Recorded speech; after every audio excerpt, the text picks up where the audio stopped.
Hello and welcome into another episode of Foul Friar Territory here on the Foul Territory Network. I'm Kyle Glaser alongside Heath Bell, here to break down all things San Diego Padres, MLB, and of course, spring training. Heath, believe it or not, we are officially at the halfway point of spring training. We are exactly 3 weeks to the day away from opening day, the Padres facing the Braves. I gotta say, it's an exciting time. Baseball's coming. Yeah, it's really exciting this time of year. It's if you're when you're in spring training and everything's going, this is kind of the time where you start seeing some guys getting sent down, but you kind of knew they were going down, and you kind of start getting ready. You start talking to the guys that might be on the team or whatnot. You start building that team nucleus about halfway through spring training, and you kind of start seeing how your team's going to develop this year. Everybody, the last couple of weeks have been getting ready / the little inter squads before, and then you start games off and you want to put that as a pitcher, you want to get that first eggshell, the first zero. Hitters want to get that first at bat, start feeling good under the cells, start working towards the season. And then the guys that are trying to make the team are kind of like, okay, I'm starting off good. I'm having a good spring training so far. I feel like I can make the team. This is kind of where that kind of, you get rid of the guys that you're in big league camp just because they're prospects or first year on the 40-man, we'll throw them in there or whatnot.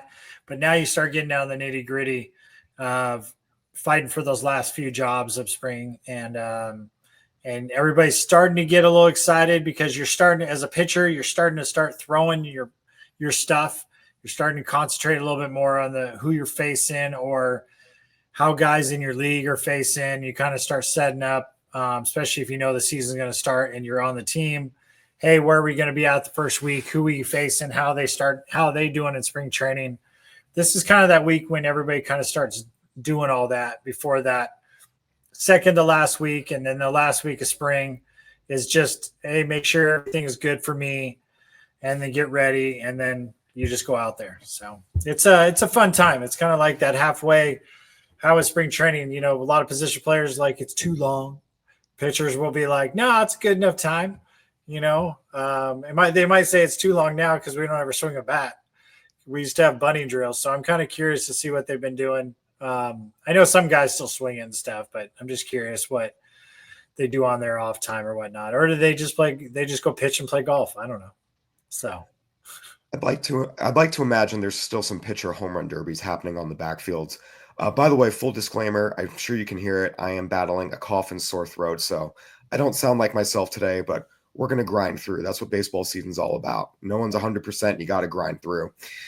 Heath, the Padres made a roster addition yesterday. They signed Jose Iglesias to a minor league deal. He'll make $3 million if he makes the major league roster. We've talked about it. AJ Preller and the Padres will continue to make roster tweaks right up until opening day. This is a front office that is constantly looking to make upgrades anywhere and everywhere they can. Jose Iglesias is the latest addition. What was your reaction to the signing when you saw and heard about it?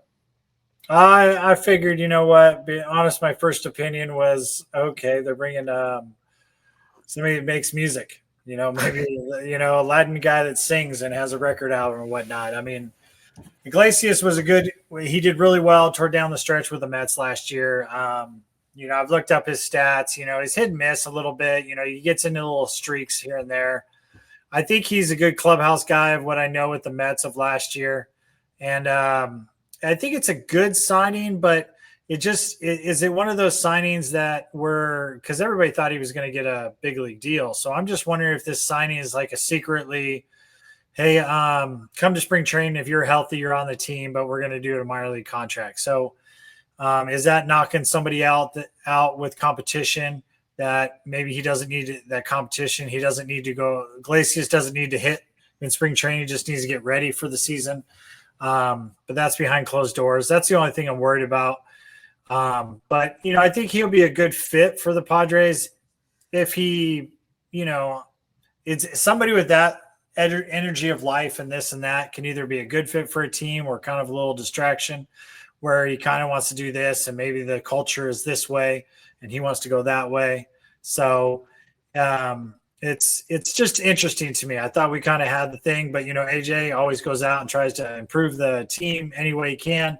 I'm just glad It's not a first baseman because I still have nightmares of when we signed. We signed Eric Hosmer in the second year.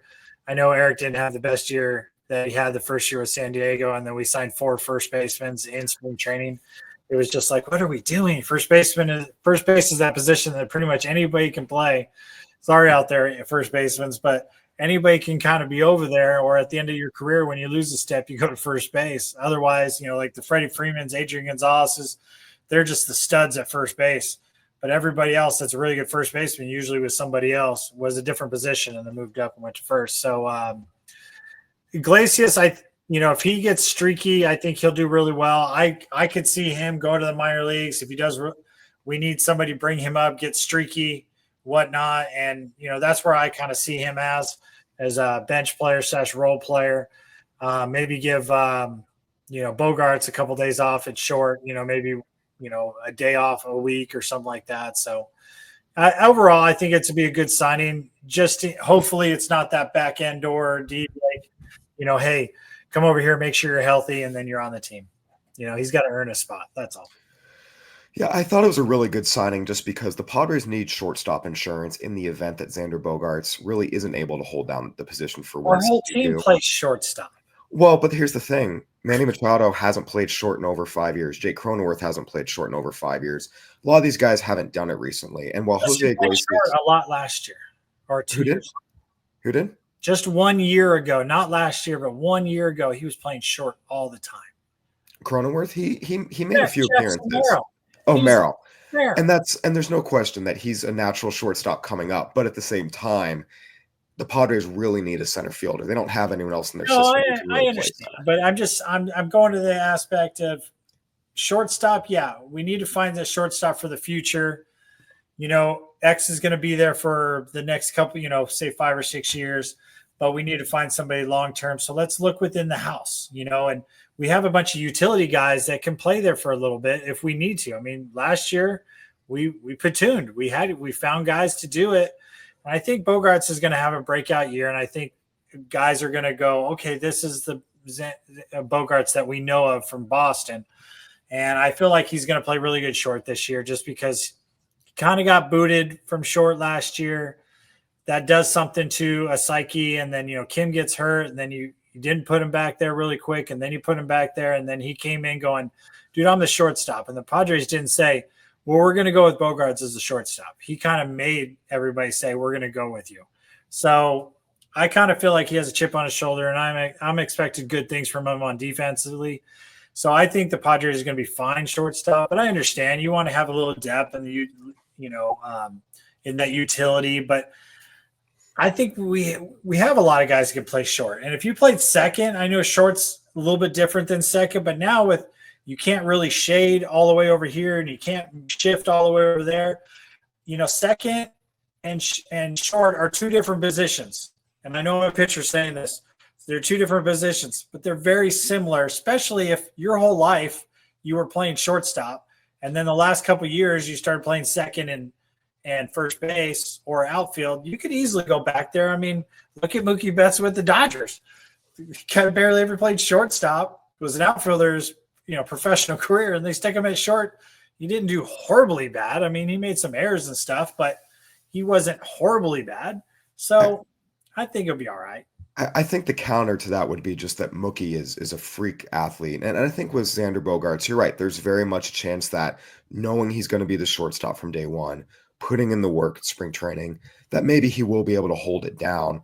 But I think there's nothing wrong with having that insurance in Iglesias. Now, Iglesias mostly played second last year with the Mets in deference to Francisco Lindor, but he can still pick it. And I think, too, what's nice about Iglesias is he's not just a pure glove-only guy. He's actually hit 289 over the last 4 years. He also hit 330 plus last year at the Mets.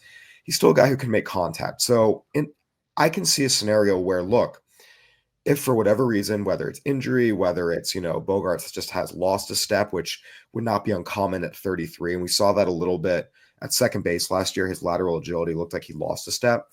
I can see a scenario where the Padres say, look, our best lineup offensively and defensively is, or infield-wise, Machado at third, Iglesias at short, Bogaerts at second, Cronenworth at first, Arias at DH.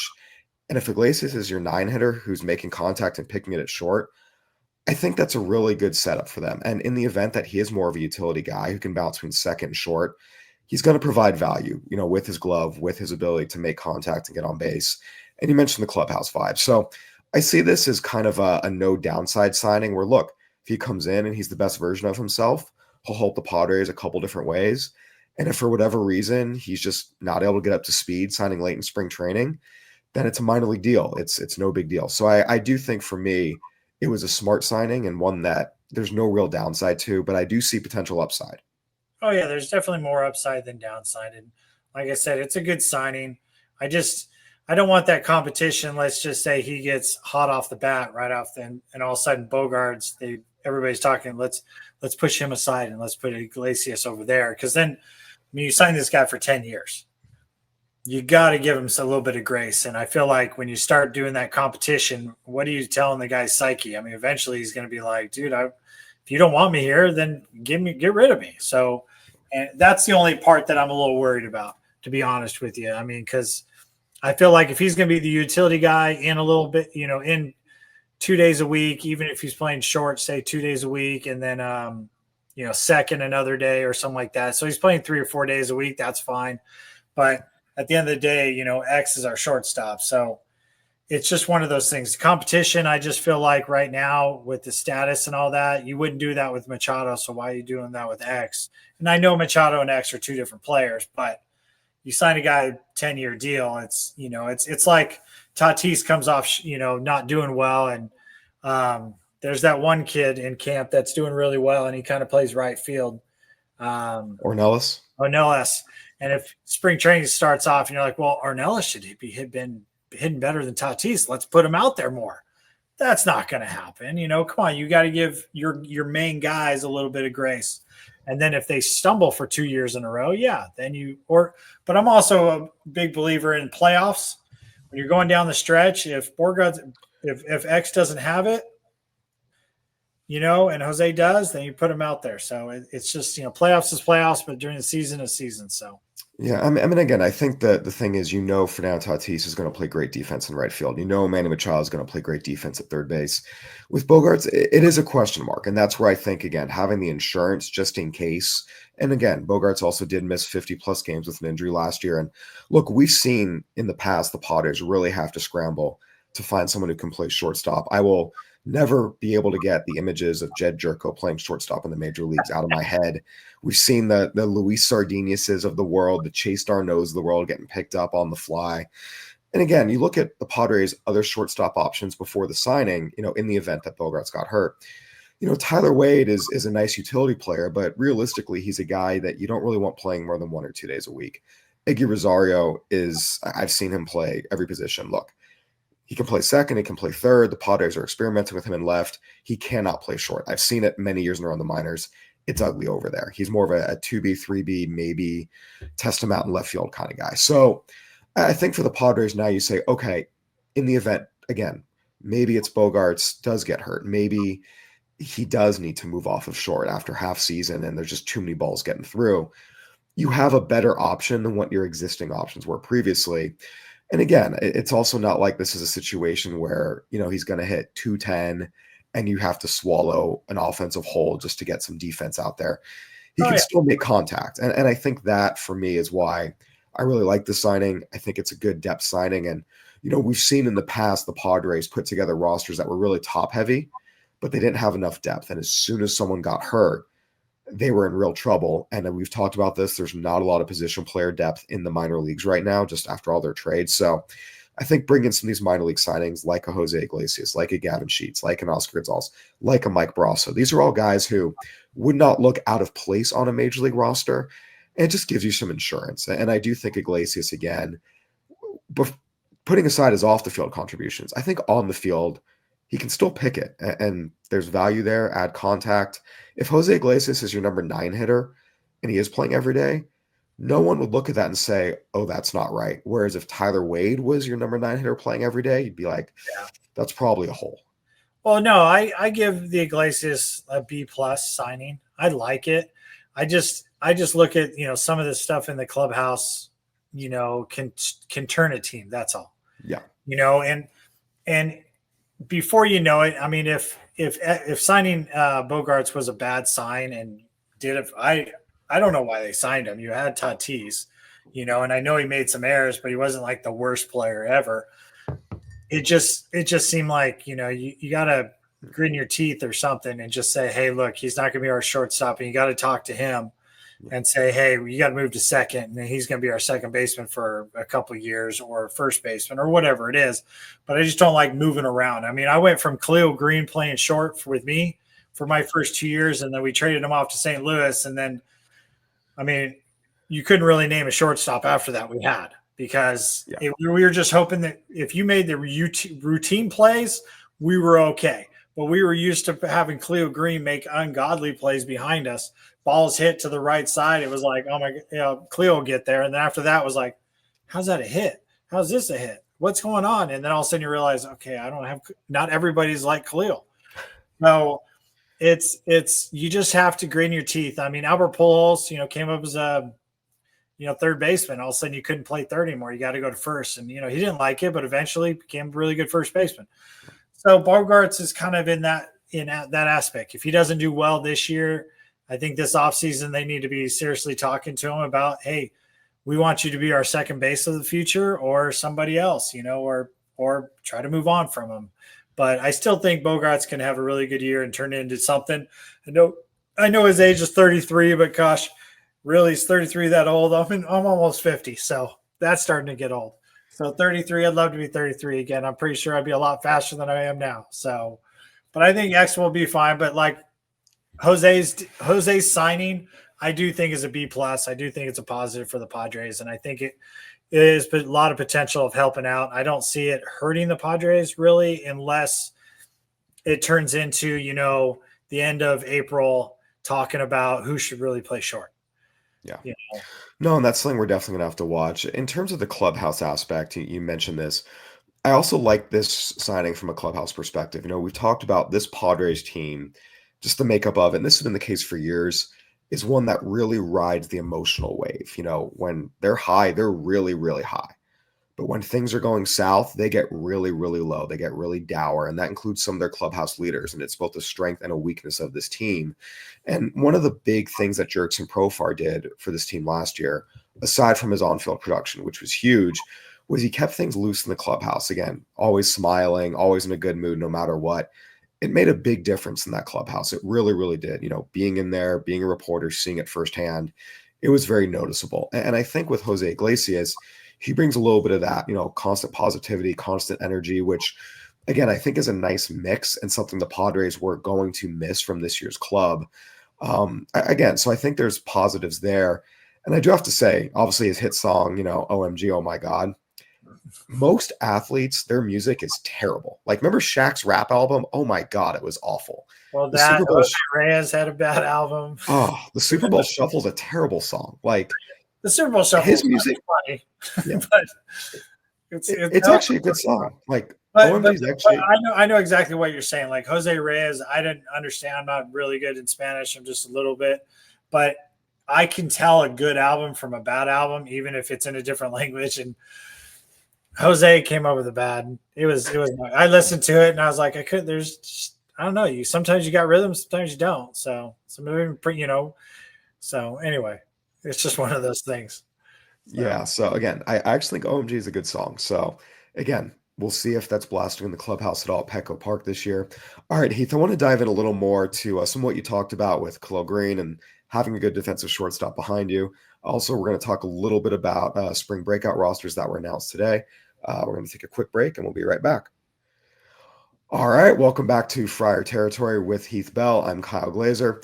All right, Heath, before the break, we talked about, the value of having a good shortstop behind you. And look, we all know it. I think anyone who's played baseball at any level or has pitched at any level understands the difference between having a good shortstop behind you and a bad shortstop.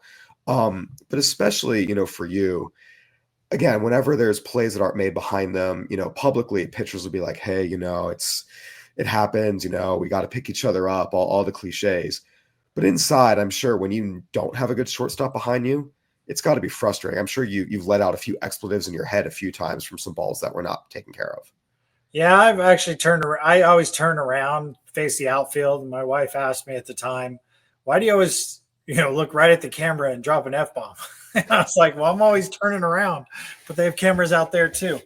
So really, I think the most frustrating thing for a pitcher is when somebody makes an error. It's not so much not getting to the ball. If you like I said, I had Cleo Green that was unbelievable, and then you go from a couple shortstops that couldn't get to balls, and it was a little frustrating. But when the routine plays, if you make those errors, that's what you kind of get to. Or like when I went to Miami, they moved Hanley Ramirez to third, and I knew Hanley from back in the minor leagues, and Jose Reyes was a shortstop. Hanley purposely didn't go after some balls at third base, and that kind of frustrated the pitchers. And he said he was trying, and then as soon as he went to LA, all of a sudden his glove was miraculously showed up again because he was happy playing short again. Yeah. And I talked to him later, and he kind of just smirked at me and smiled, and I knew what he was doing, and he kind of acknowledged without acknowledging because he didn't want to be there. This isn't the case what the Padres have. It's if you got to make the routine plays. That's the biggest thing for pitchers. If the ball is like in between the 5.5 hole, like Tony Gwynn would say, always hit it through there, and say a really good shortstop could get there because he was fast, or Cleo Green, or he was just a whatever. That's just amazing. You love it, but it's one of those balls that are hit hard, the routine ball, or the kind of couple steps backhand or the couple steps forehand. Those are the ones that you kind of get irritated.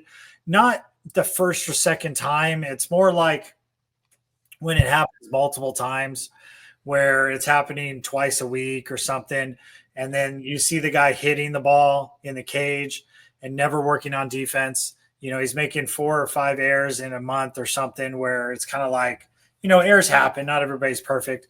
But then, there's a stretch where, even Machado's pretty good handler over third. There's a stretch where you're just not doing well. And guys like Machado and other will come out there a little bit early, maybe before even, talk to a coach. Hey, let's get out here at 11 o'clock. And then I'm going to go grab some lunch and come back. But when those guys show up, when those guys are out there working a little bit extra, working on some ground balls just to feel some things out, maybe get the rhythm back, maybe that's okay as a pitchers. Pitchers were always there early. Most of us, maybe some starters are not, but you kind of see that, and you see that in the clubhouse, who guys are working. And if they're working to get better because they're going through a slump or whatnot, it's not the end of the world. But it's really frustrating when you see a defender that's not doing really well defensively, but he's super active in the cage, hitting all the time. And it's almost like, oh, you only care about hitting, because defense, you're just going to give me the air. I'm not going to do well. The team's not going to do well, but you're just worried about your offense and you're getting paid this and that. I'm worried about the team and my career and my stats. You're just worried about you. So that can be frustrating over times. And there's some guys that are like that, because I'm not going to name names, but we did have an infielder play the outfield during my time. And he was a pretty good outfielder, but the first 2 times he was out there, he misplayed some balls, like fly balls, that kind of got over his head or bounced over him. And it's okay. You're out of possession. If Jackson Merrill did that, it wouldn't be the end of the world. It's the first time he played the outfield, even though you're going to be our outfielder. And then after that, imagine if Jackson Merrill, missed some balls, he misread them and the ball got behind him. You're like, okay, whatever, blah, blah. And then after that, any ball in front of him, you let bounce and you don't go after anymore because you don't want to make an error. Pitchers see that, and you can tell that. And all of a sudden it's like, dude, go catch that ball. Like, you could have caught it, where on the infield playing short or even playing second, it's like, dive for the ball, make that effort for it. And then all of a sudden now you start resenting the player because all they care about is their offense. And, well, I'm not making any errors. And it's like, yeah, but you're not going at it 110%. You're going at it 80% because you're trying not to make errors. So your defense looks good and your offense looks good. So that's what pitchers really see. It's not about, if that guy's going out there diving for balls and this and that, and he makes 15, 20 errors during the season. Yeah, we're not happy with it, but we're like, dude, the guy's given every chance. He's going out there getting early work. He's just not that good, but he's giving me 110%. That's all I can ever ask for. And then when the ball's hit over there, you're like, oh my gosh, field it, field it, field it. And you're like, throw it good, throw it good, throw it good. And afterwards, I knew you could do it.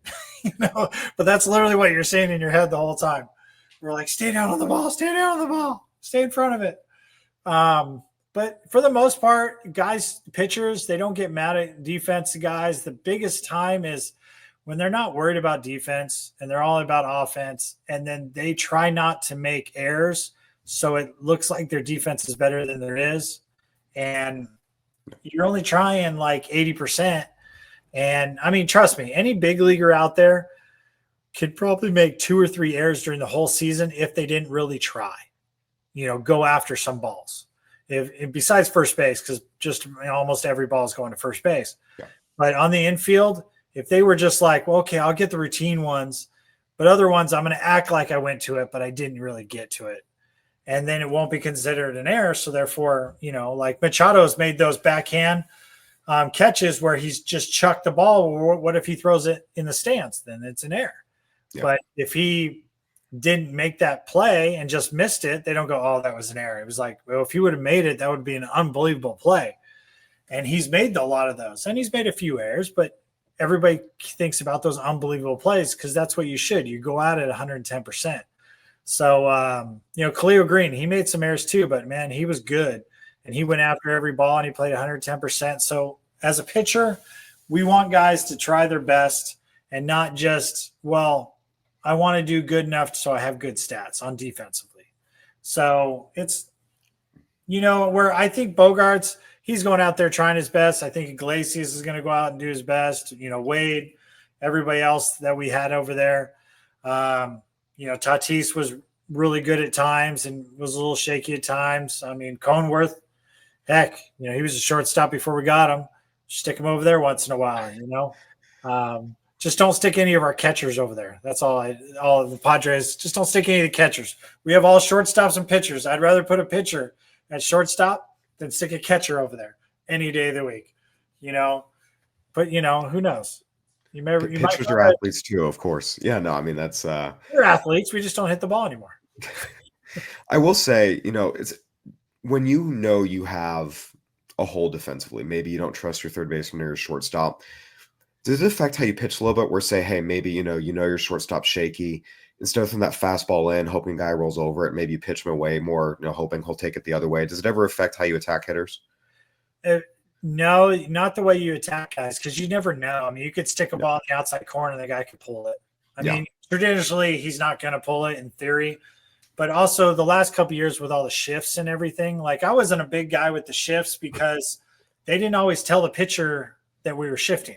So if I never turned around and looked, I wouldn't see that my shortstop's like, over by second.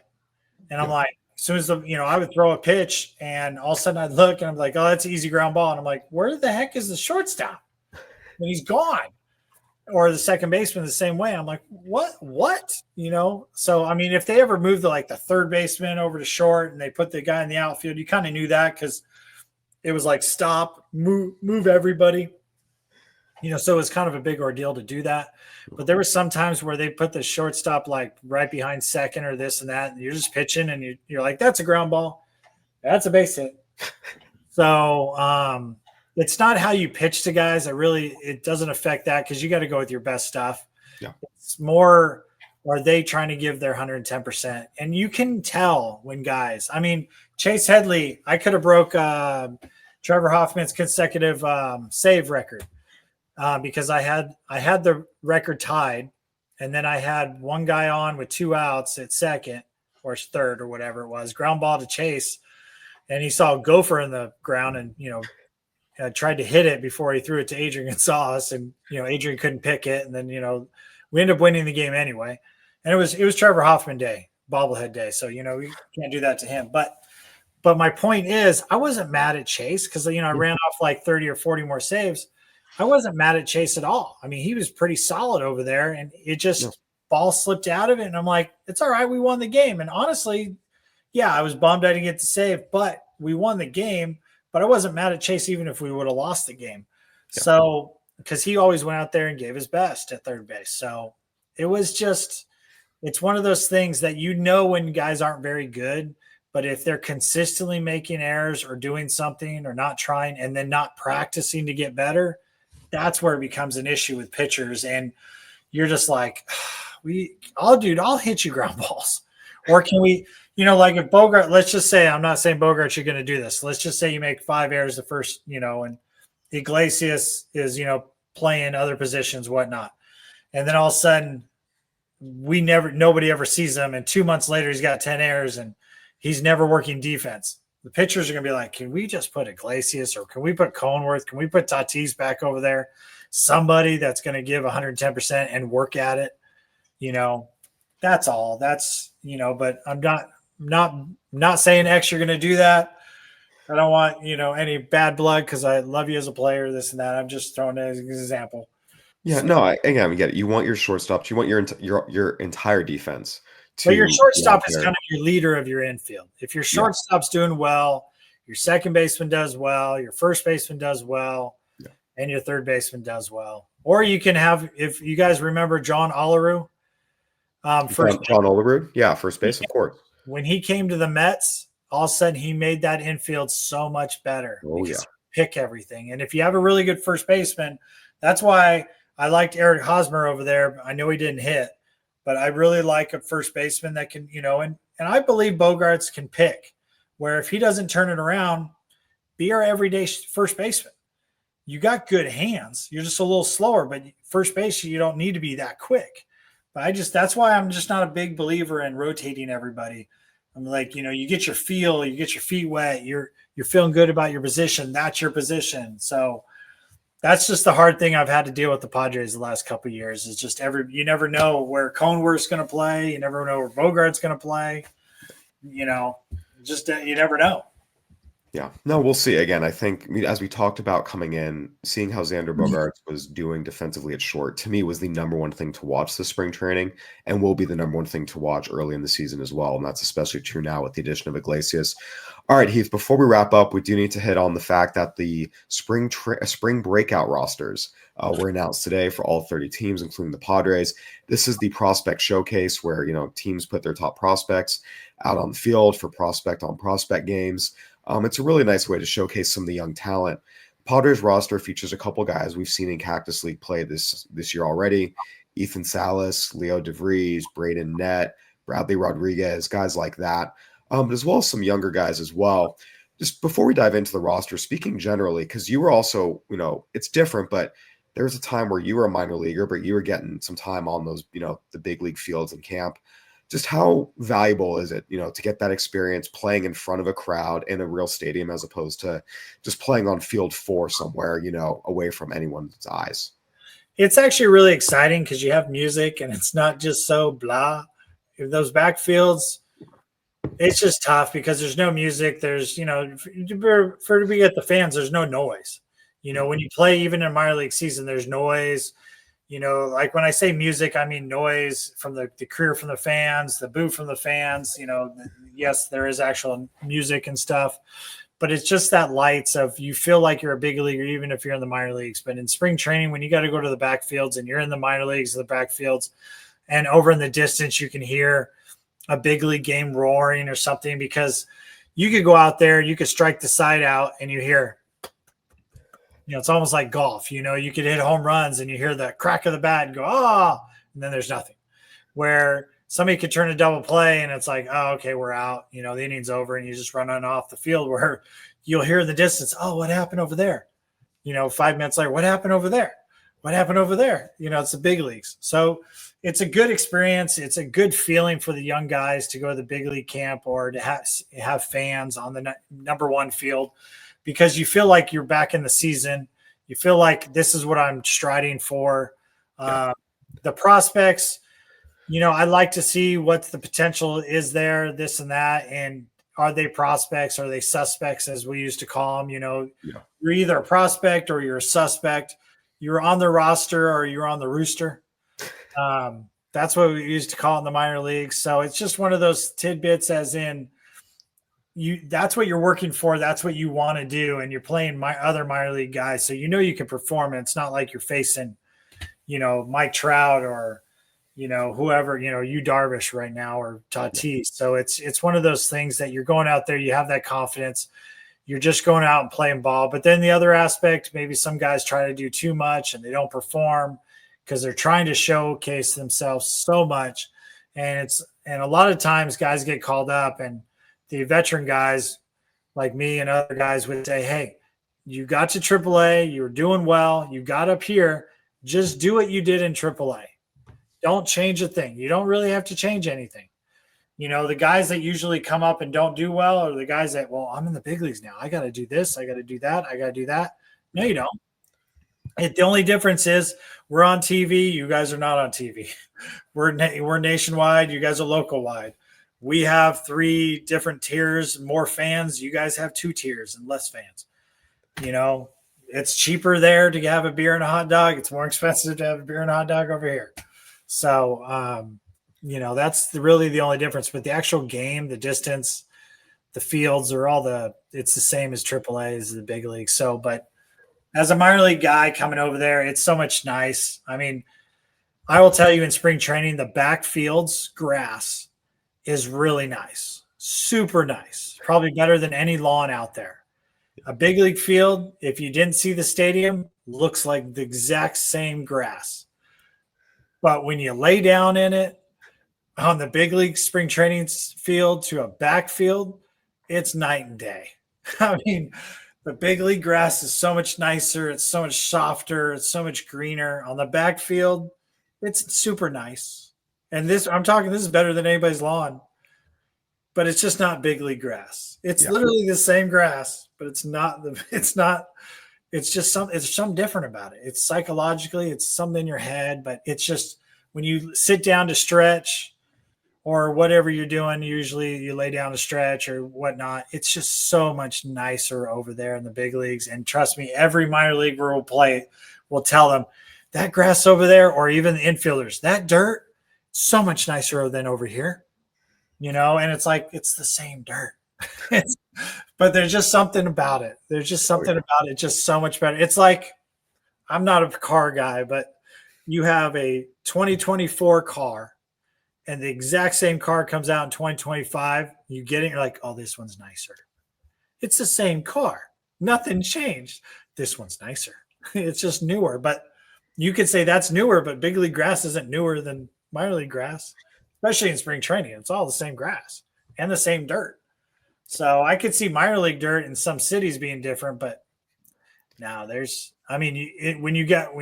minor leagues, if you listen to this, when you get to the big leagues, yes, every stadium is a little bit different. Every grass is a little bit different, but they all are beautiful and nice and soft. I've been to many AAA stadiums.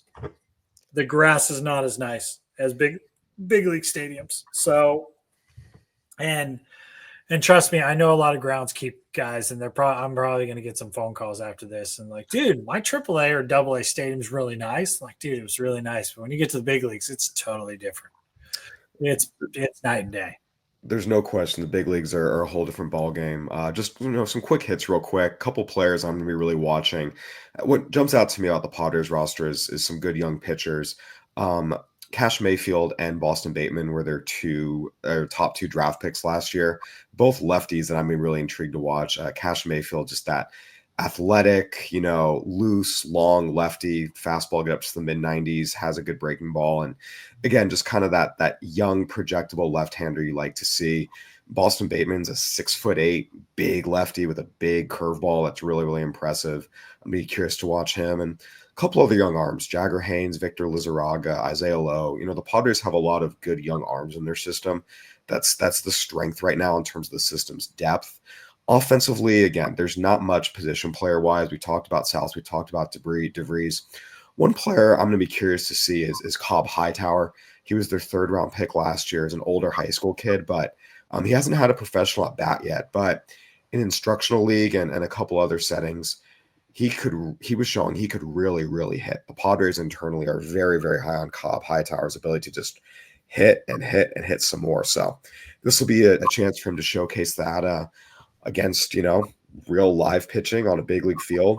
The A's prospects are coming to Peoria to face the Padres prospects for the spring breakout on Friday, March 14th at 2:40 p.m. In Arizona. So it should be a fun time. I know I'll be watching it. And I mean, Heath, you talk about prospects versus suspects, but I would imagine it's still fun for you, even when you were a big leaguer, just to come see some of the young guys and watch them and see what they could do.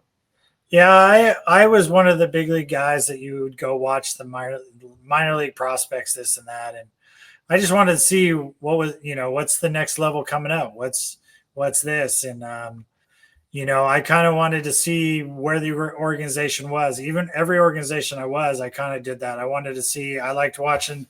I'd go on the backfields and watch some of the games, just for a couple innings. I loved baseball, and I love watching,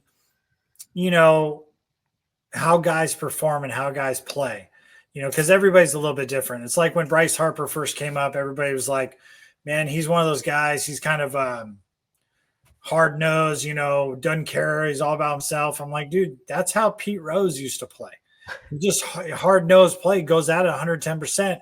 We just got used to the guys not hustling to first ever.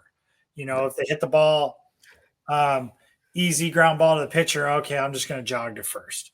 Where he'd bust his butt to run down there, or second base, he tried to take guys out. Well, that's what you were supposed to do in double plays, not just be like, oh, I'll just slide and pretend, not just like Chase Headley and try to hurt guys' careers. But it's one of those things that, I mean, if it was called for it, you do it, but it was like playing hard is playing hard. So, and, it's just fun watching it. And it's something that maybe I won't sit there all 9 innings, but I'll turn it on and see how things are going. And, it'll be fun to watch a little there. I would love to be in Arizona right now so I could just go out there and mess around. But it's fun to watch and kind of see the next group of guys coming up. And like my biggest thing is, how do they play?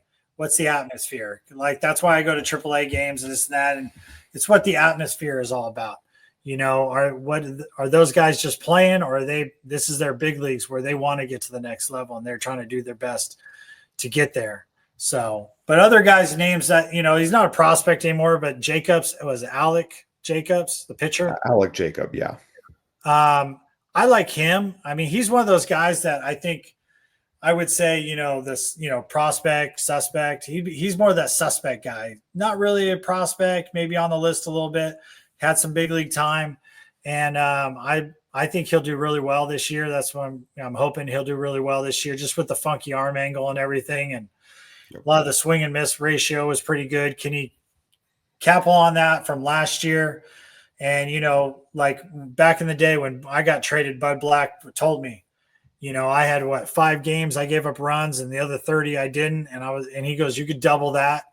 And I was like, I can give up 10 runs. And he's like, yeah, if you have 60 that don't. So my whole point is, if you have one, and he had, I think, one bad game last year where he gave up some runs, but you're going to have that once a month. It's okay. Can you just minimize that and do really well every other out? And with our bullpen, I think he could step into a good role, kind of like the Clay Meredith role with the sidewinder, this and that. So I think he'll do really well. And it's good to see what the prospects we're going to have in the future. But the way I look at prospects, what's that going to look like in the next 3 or 4 years? Because I want guys, can he help us this year? If he can't really help us this year, it's fun watching him, but I don't really put any too effort into that. Like Salas, he's supposed to be this next great catcher, and I want him to be really good because the Padres need a good catcher. But if he's not going to move up the rankings, if his stock is high, sell him out, or we need to figure out why he's not doing well. So, and that's where I think some of the prospects, sometimes when they're ranked really high, they can never do no good. And I just look at it like, if you have a guy that's really good, especially like he could be your number one prospect, this, that, don't rank him number one, make him fight for it. Make him want to get better. Because sometimes when you're ranked number one and say you have a bad season, because it happens to everybody, or a bad couple of months, and you get marked down for whatever reason, because this guy has a better year, then it's hard to go back up. And you can't, it's like, did I plateau? Did I peak it out? And that's where I think sometimes you don't tell guys they're super studs. Yeah. You want to push them. So it's interesting to see the prospects. And it's one of those things because I went through the minor leagues for 8 years. I saw a lot of prospects not pan out. I saw some do, like David Wright and Jose Reyes, but a lot that didn't pan out, that were first rounders, second rounders. Some didn't even get to AAA. And it's that person, that quality. And, it's that whole Ryan Leaf, back in the day with the football. His talent was there, but was his head there? In baseball, I heard some clubs are starting to do that. Before the draft, they're trying to find out what kind of person you are. And I've heard some scouts talk about, they look at your parents, if both parents are sitting together when you're playing, or if one's coaching all the time and or mom's over here and dad's over here, and what's going on. So they're looking at they're trying to find out what kind of person you are. And I think it's hard with the prospect list, because some guys really want it and will get up there, and some guys will be like, yeah, I'm that good. And those are the guys that I'm worried about. They're that good. But like I tell my kid all the time, that's 21 and a huge Padre fan, and he should be the GM of the Padres, to be honest with you. He knows everything about. He knew about Iglesias before I think it was official, because he's on X and everything. Anyway, it's one of those things that where was I going with this? I have no idea right now.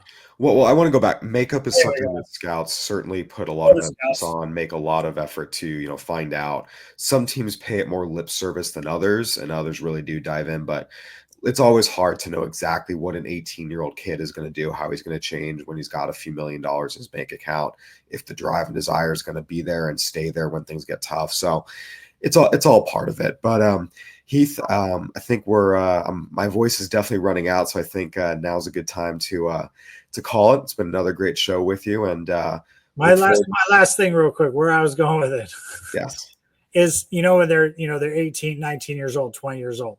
Yeah. Where are the kids going to be? And I always tell my son, he's like, no, this kid's going to be unbelievable. I'm like, then he should be in the big leagues. Junior Machado was at 18, 19 years old. If they're that good, they should be there. There's a reason why they're not. So I don't speak highly on 18, 19-year-olds unless they're there. You know what I'm saying? Like, I think, again, everyone develops at their own pace. For example, there are those guys. There are also guys like Nelson Cruz, who didn't become an everyday big leaguer until he was 28. Raul Ibanez until he was 30. But I think that if the kid is 18 and is unreal, then why is he not in the big leagues? Well, again, I think your point is, we should not be crowning 18-year-olds when they've yet to play above A ball. It's important to let guys play, let them develop, let them grow, and not necessarily, put them in the Hall of Fame just yet. I think that is because I think it puts too much pressure on the kid. Yeah. And most of them, I'd say 90% of them don't pan out because I feel like it's too much pressure on them. There's no question. There's a lot of pressure, and the game is very, very hard. And the best player at 18 is often not the best player at 23, and there's all sorts of reasons. But nonetheless, it'll be fun to see. These Juan Soto and just signed for $1 billion. That too. Nonetheless, it'll be fun to see the prospects in the spring breakout game. Just see who looks good and go from there. Heath, it's been a pleasure as always. Thank you so much for providing your expertise and insight. All right, let's go Padres. Come on. All right, everyone. That'll do it for another episode of Friar Territory. Go ahead and leave us a review on Spotify, Apple, YouTube. Subscribe. We'd love to hear from you. For Heath Bell, I'm Kyle Glaser. Thanks for watching and listening. We'll see you next week.